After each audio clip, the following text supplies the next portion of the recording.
Ivan siempre ese inorgalicio de su mente práctica, de su capacidad para descomponer cualquier problema en sus parties, como si fuera un detal. Cinta transportadora. A los 35 años, había construido una vida que muchos envidiarían. Los chicos de su círculo.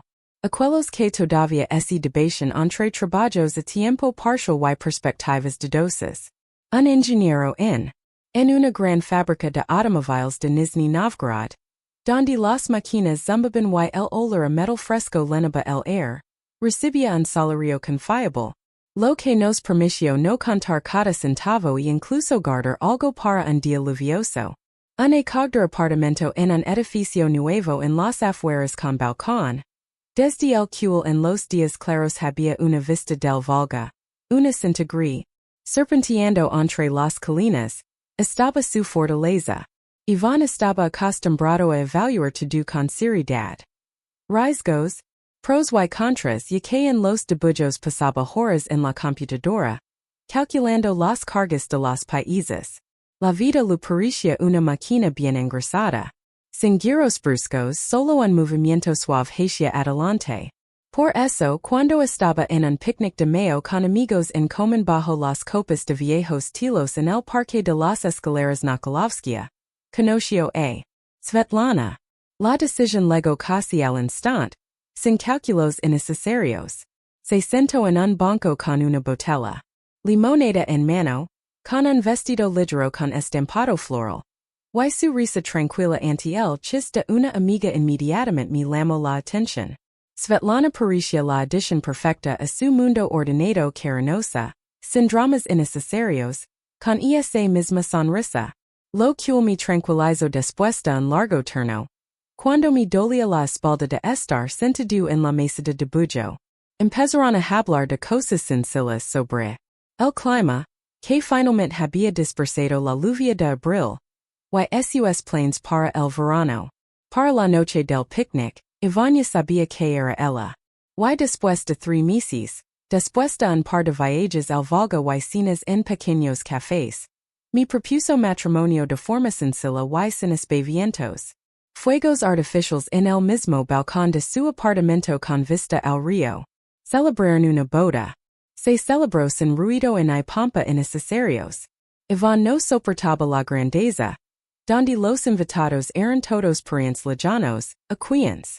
Ves una foto de ellos en línea una vez al año y luego tienes que escuchar brindis incómodos. A Svetlana no lo importó. Rara vez, fue en contra de sus ideas, prefiriendo la paz y la comodidad.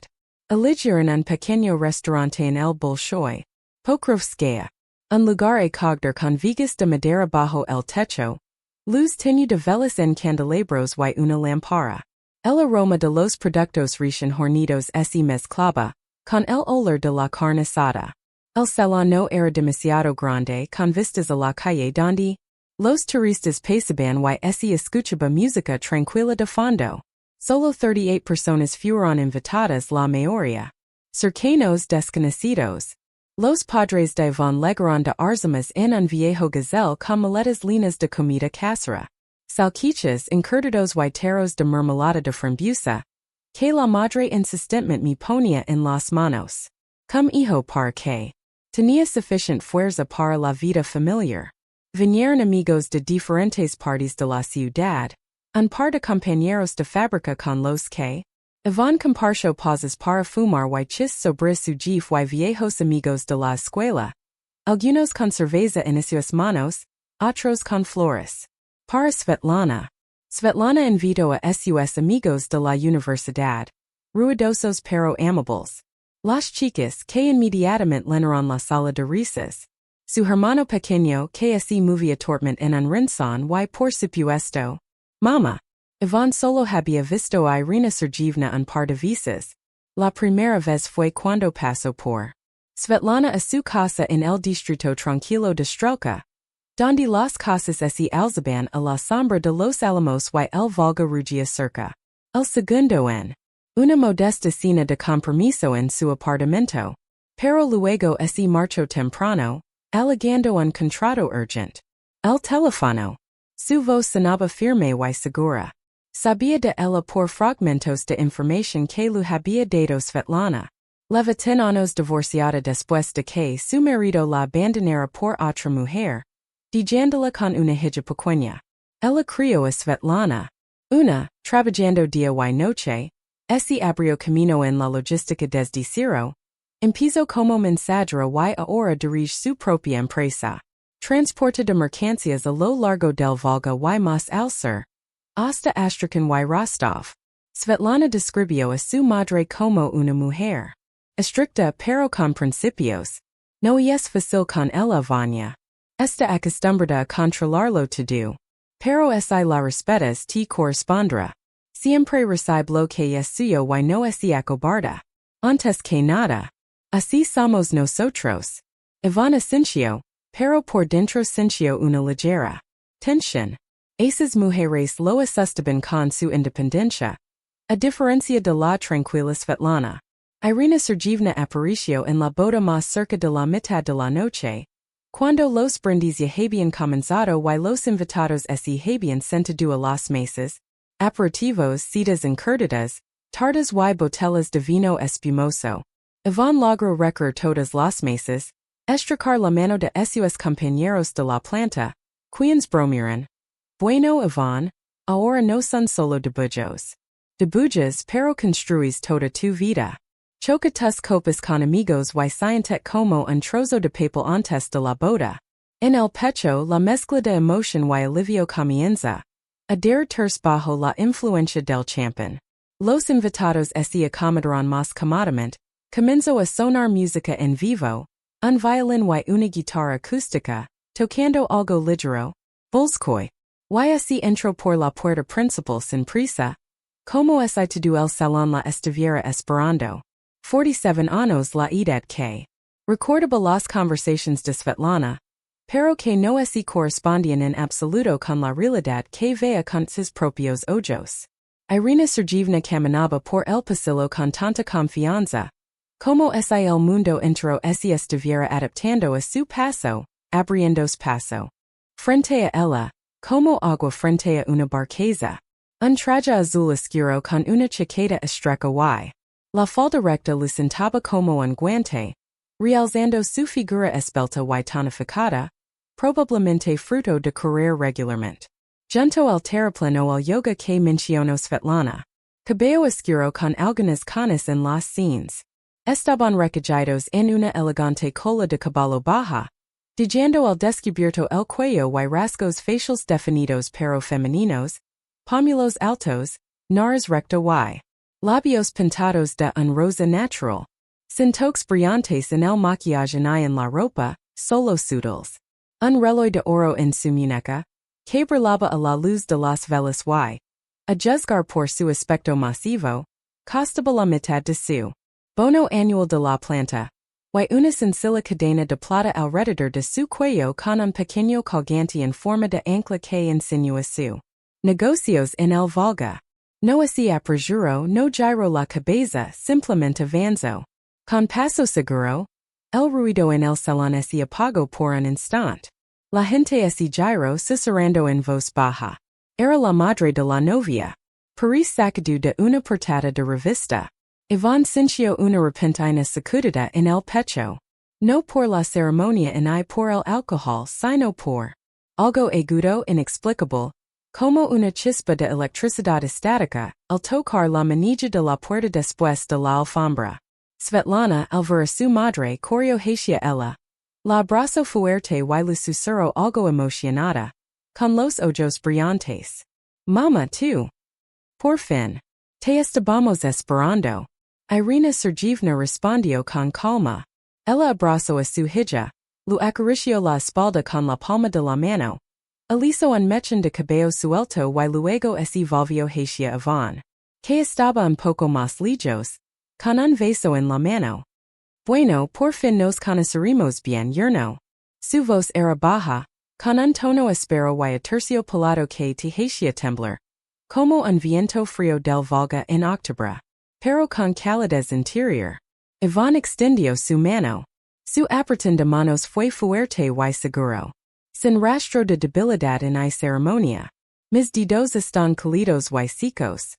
Avon que gusto conocerte por fin. De verdad. Irina Sergeyevna correspond. Sveda mi canto mucho sobre ti. Parecía un poco más larga de lo que debería.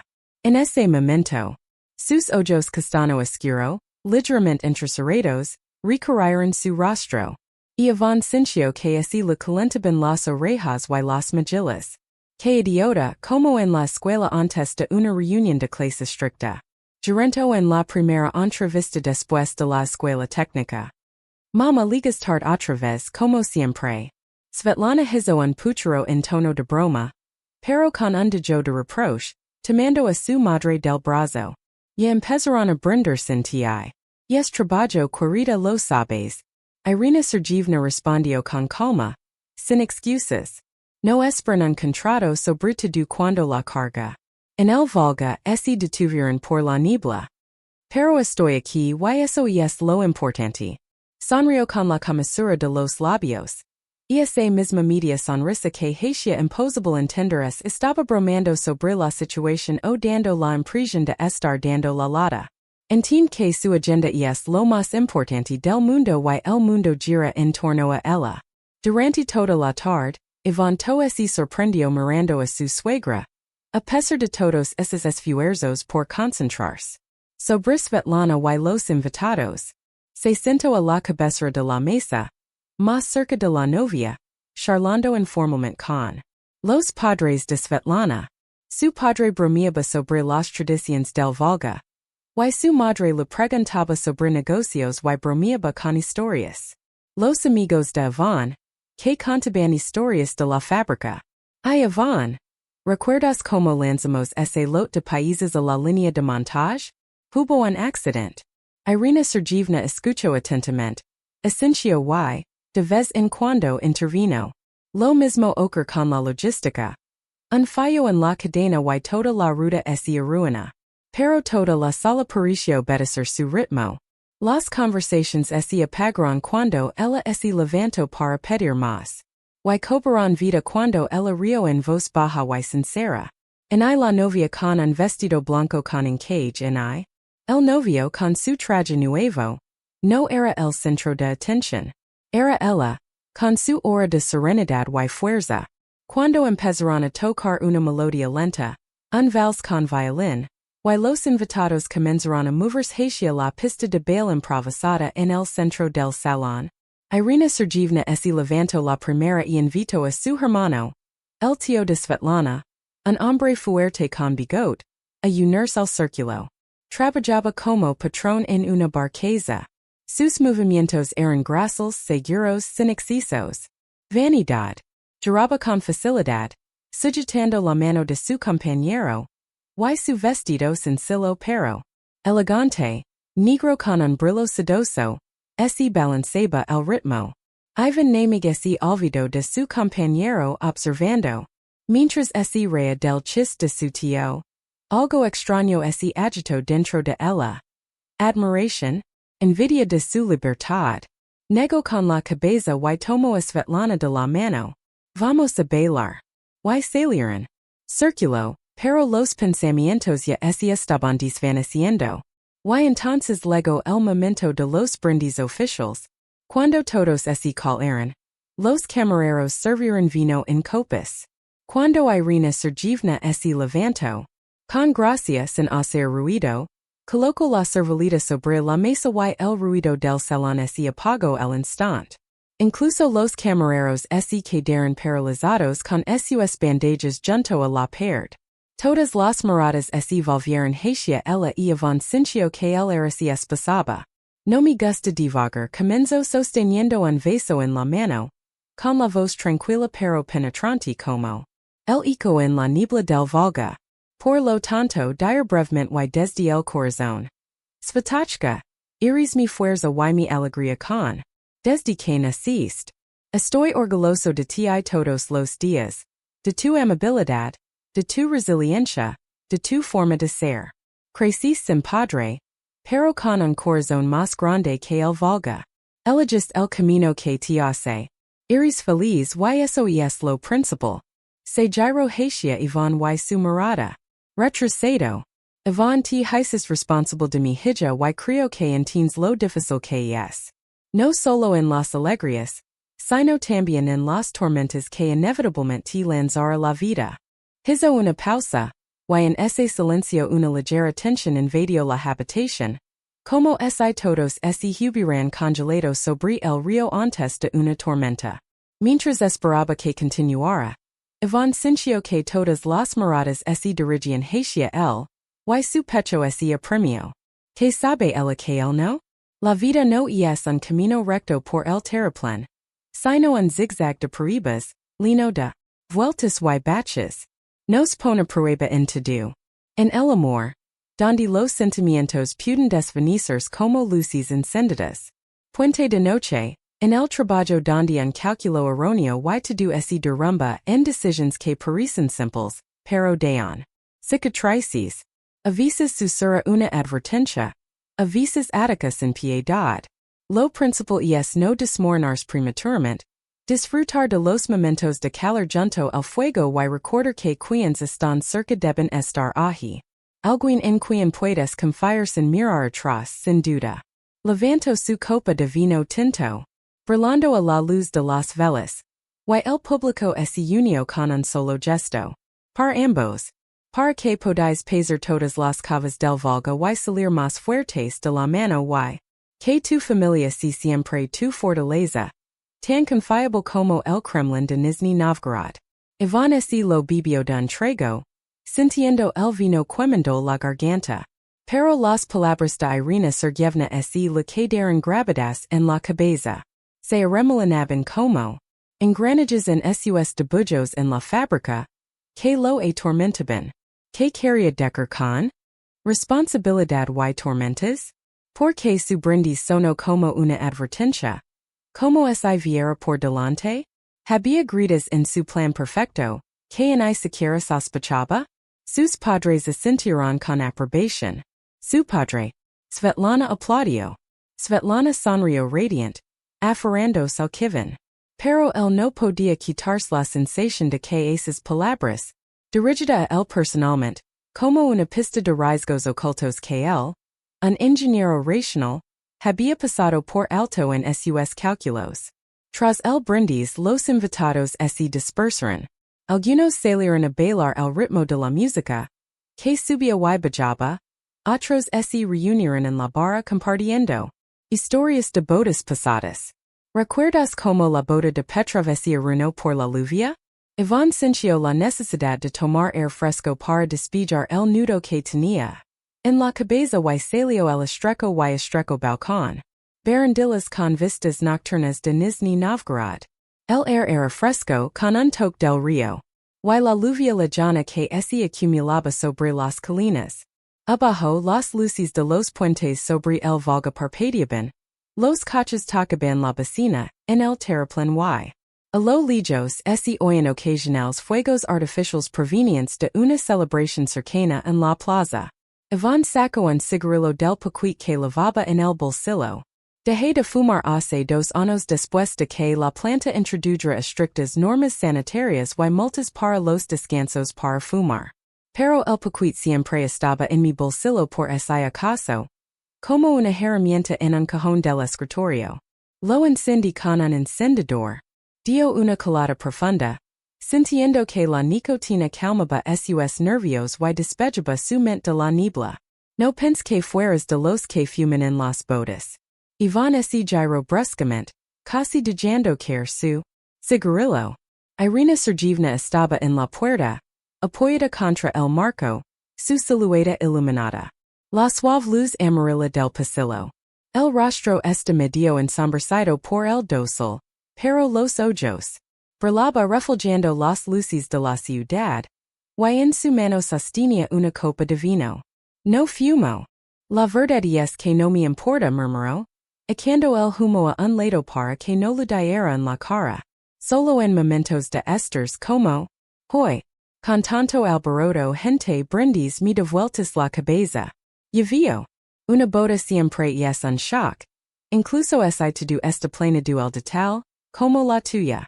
Los debujos de la fábrica. Respondió ella acercando sin dudarlo. Sus tacones resonaron suavemente en las baldosas del balcón. Pero lo estás aguantando bien. No todos los yernos son tan tranquilos. Ella sacó el poquito de su bolsillo sin ceremonia. El gesto fue natural, como el de un viejo amigo.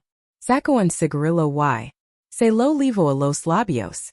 ¿Quieres un poco de fuego? Hace tiempo que no fumo, pero es una buena noche. Iván extendió el encendedor y lo encendió. La llama iluminó su rostro por un momento. Y él vio las finas arrugas alrededor de sus ojos por la risa o fatiga. Pero solo añadieron a su encanto, convirtiéndola no en una dama severa, sino en una mujer viva con una historia. Irina Sergeyevna de una colada lenta. A su cigarrillo y